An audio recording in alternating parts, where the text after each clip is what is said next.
तो दोस्तों आज हम फिर से आपके लिए लेकर आए हैं देश दुनिया की सभी ताज़ा बड़ी खबरें। फटाफट एक एक कर विस्तार से आज आपको बताएंगे, तो वीडियो को अंत तक जरूर देखें। दोस्तों पहली खबर में आपको बता दें कि अमेरिका से गौरक्षकों को लगा बड़ा झटका। अमेरिका ने 150 गायों को हेलीकॉप्टर से गोली मारने का दिया आदेश। वहीं आपको बताएंगे दोस्तों की तेलंगाना में भाजपा के खिलाफ BRS ने AIM पार्टी को दिया समर्थन। हैदराबाद निकाय चुनाव में जीतेंगे ओवैसी के उम्मीदवार। वहीं आपको बताएंगे दोस्तों की भिवानी कांड, राजस्थान के 40 पुलिसकर्मियों पर दर्ज हुई FIR। बच्चों की मौत मामले में हरियाणा पुलिस ने लिया एक्शन।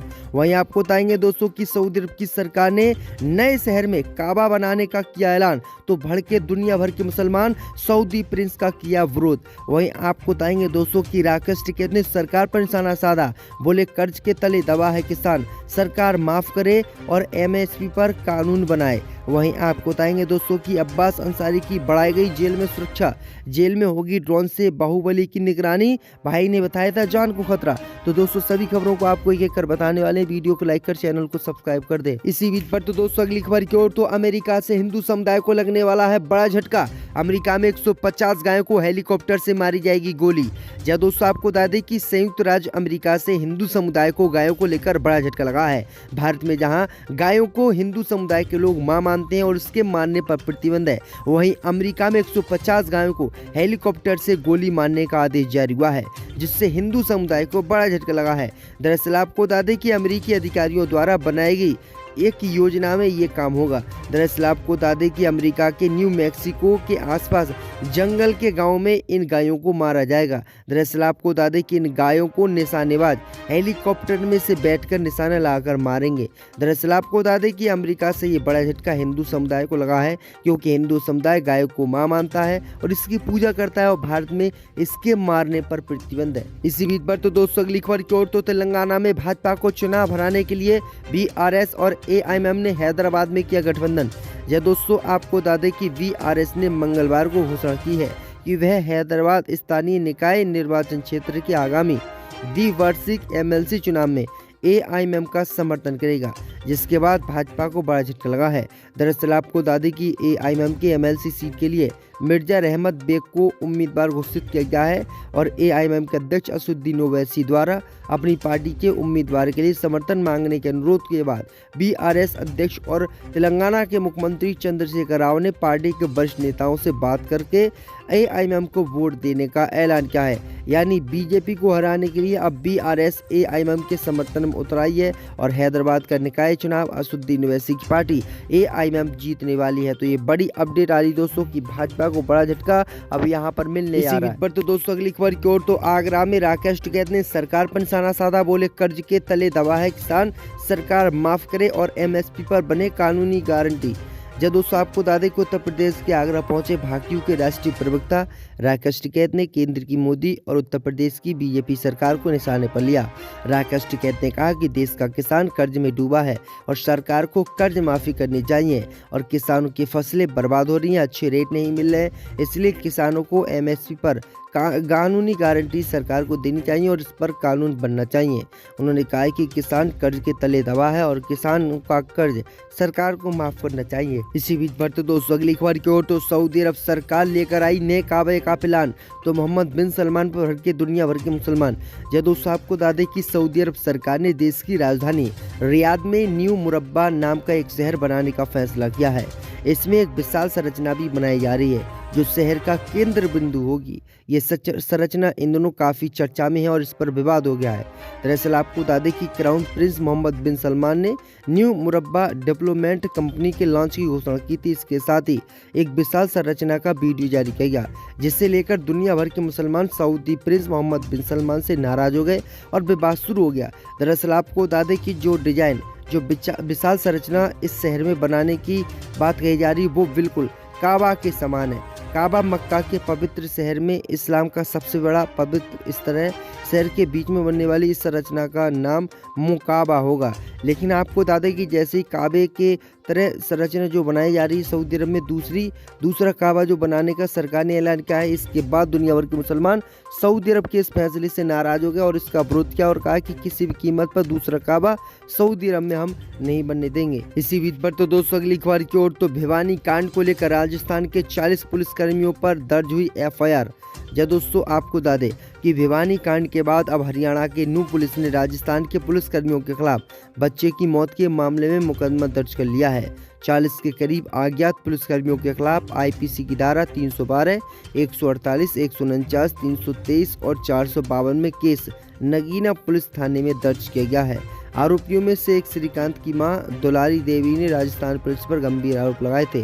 उन्होंने कहा था कि उनके 2 लड़कों का राजस्थान पुलिस ने अपहरण किया है, पुत्र वधू को पीटा, इससे उसका गर्भाशय से शिशु की मौत हो गई। डिलीवरी के बाद मरा हुआ बच्चा पैदा हुआ था। मामले में महिला आयोग ने भी हरियाणा सरकार से इस मामले में केस दर्ज करने को कहा है। मोनू मानेसर के नेतृत्व वाले गौ रक्षा समूह का श्रीकांत पंडित सदस्य है। वह भिवानी कांड में आरोपी है। उसकी मां दुलारी देवी ने आरोप लगाया था कि दोनों के कथित अपहरण और हत्या के मामले में उनके बेटे को गिरफ्तार करने के लिए राजस्थान पुलिस ने घर पर छापेमारी की थी। तो ये बड़ी अपडेट आ रही है। इसी बीच पर तो दोस्तों अगली खबर की ओर, तो अब्बास अंसारी की सुरक्षा बढ़ाई गई, जेल में ड्रोन से होगी बाहुबली की निगरानी, भाई ने बताया था जान को खतरा। यह दोस्तों आपको बता दें कि गैंगस्टर मुख्तार अंसारी के बेटे व विधायक अब्बास अंसारी की जेल में सुरक्षा बढ़ाई गई है। जेल में अब उन पर कड़ी नजर रखी जाएगी। इसके लिए कासगंज जेल में बॉडी वेयर कैमरे और ड्रोन भेजे गए हैं। दरअसल आपको बता दें कि पूर्व विधायक अब्बास अंसारी को चित्रकूट की जेल से कासगंज की पंचलाना जेल में शिफ्ट किया गया था। प्रशासनिक आधार पर विधायक को यहां भेजा गया। जेल अधीक्षक विजय विक्रम सिंह ने बताया कि कैमरे मिल चुके हैं। जेल में निर्देशों के अनुसार अनुरूप कार्य निगरानी शुरू की जाएगी। तो ये बड़ी अपडेट आ रही है। इसी बीच पर तो दोस्तों अगली खबर की ओर, तो अलीगढ़ मुस्लिम यूनिवर्सिटी में स्वरा भास्कर के दावत वलीमा की हो रही है तैयारी, छात्र के एक वर्ग ने किया विरोध। यह दोस्तों आपको बता दें कि अलीगढ़ मुस्लिम विश्वविद्यालय के कुछ छात्रों ने बॉलीवुड अभिनेत्री स्वरा भास्कर के लिए एक शादी का रिसेप्शन आयोजित करने की योजना बनाई है। दरअसल आपको बता दें कि अभिनेत्री ने AMU के पूर्व छात्र फहद अहमद से शादी की, जो समाजवादी पार्टी के नेता है। शरिया कानून के तहत स्वरा भास्कर की शादी की वैधता को लेकर उठे विवाद के बीच विश्वविद्यालय परिसर में प्रस्तावित उत्सव के एक नया विवाद ही खड़ा कर दिया, क्योंकि छात्रों के एक वर्ग ने इसका विरोध किया और कहा कि किसी भी कीमत पर हम स्वरा भास्कर की शादी के वलीमे का आयोजन यूनिवर्सिटी में नहीं होने देंगे। तो ये बड़ी अपडेट आ रही दोस्तों। आजम खान के जौहर ट्रस्ट की ओर से चलाए जा रहे रामपुर पब्लिक स्कूल के भवन की लीज को रद्द कर दिया था। सरकार के इस फैसले के बाद अब अल्पसंख्यक विभाग ने ट्रस्ट को जमीन खाली कराने का आदेश जारी कर दिया है। अल्पसंख्यक आयोग ने नोटिस जारी कर परीक्षण एवं शोध संस्थान की बिल्डिंग और जमीन को 15 दिन के भीतर खाली करने को कहा है। रामपुर में जेल रोड स्थित जौहर शोध संस्थान के सरकारी भवन को सूबे में जब समाजवादी पार्टी की सरकार थी, तब आजम खान के जौहर ट्रस्ट को 100 रुपए वार्षिक दर से लीज पर दे दिया गया था। जौहर संस्थान की इमारत करीब 20 करोड़ रुपए की लागत से बनी हुई है। जौहर शोध संस्थान का भवन 13,000 वर्ग मीटर भूभाग पर बना हुआ है। जौहर शोध संस्थान को आजम खान ने 100 रुपये सालाना के करीब हिसाब से 99 साल के लिए लीज पर लिया था, जिसको खाली कराने की कवायद योगी सरकार ने अभी शुरू कर दी है। 99 साल के लिए आजम खान ने लीज पर लिया था 100 रुपये साल पर, लेकिन योगी सरकार अब आजम खान के हाथों के पीछे पड़ गई और खाली कराने का आदेश जारी कर दिया है। इसी के साथ बड़ी की मंडल कृष्ण कांग्रेस नेता BK हरिप्रसाद ने सावरकर पर बोला है जोरदार हमला। कहा वीर सावरकर था देश का सबसे बड़ा कायर, जो शपथें। कर्नाटक विधानसभा चुनाव 2023 से पहले नेताओं की बयानबाजी शुरू हो चुकी है। अब कांग्रेस नेता BK हरिप्रसाद ने वीर सावरकर और माधव सदाशिव गोलवलकर को लेकर बड़ा बयान दिया है। कांग्रेस नेता हरिप्रसाद ने वीर सावरकर को देश का सबसे बड़ा कायर बताया और कहा कि गोलवलकर ब्रिटिश एजेंट थे।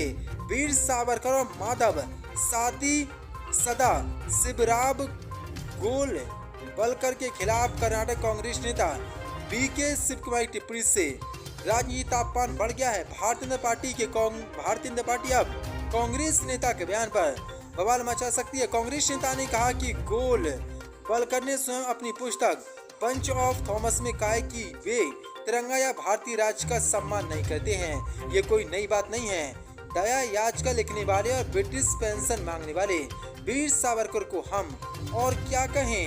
याद रहे हरिप्रसाद से पहले कांग्रेस नेता स्वतंत्रता सेनानी वीर सावरकर पर हमला कर रहे हैं। दरअसल नवंबर 2022 में भारत जोड़ो यात्रा के दौरान सावरकर के खिलाफ कथित रूप से आपत्तिजनक टिप्पणी भी की गई थी, लेकिन अब बड़ी अपडेट निकल के सामने रही है। गांधी ने आरोप लगाए थे कि वीर सावरकर ने आजादी से पहले अंग्रेजों को माफी के पत्र पर हस्ताक्षर करके एम.के. गांधी, जवाहरलाल नेहरू और सरदार पटेल को धोखा दिया था। लेकिन आज कांग्रेस नेता ने वीर सावरकर को देश का सबसे बड़ा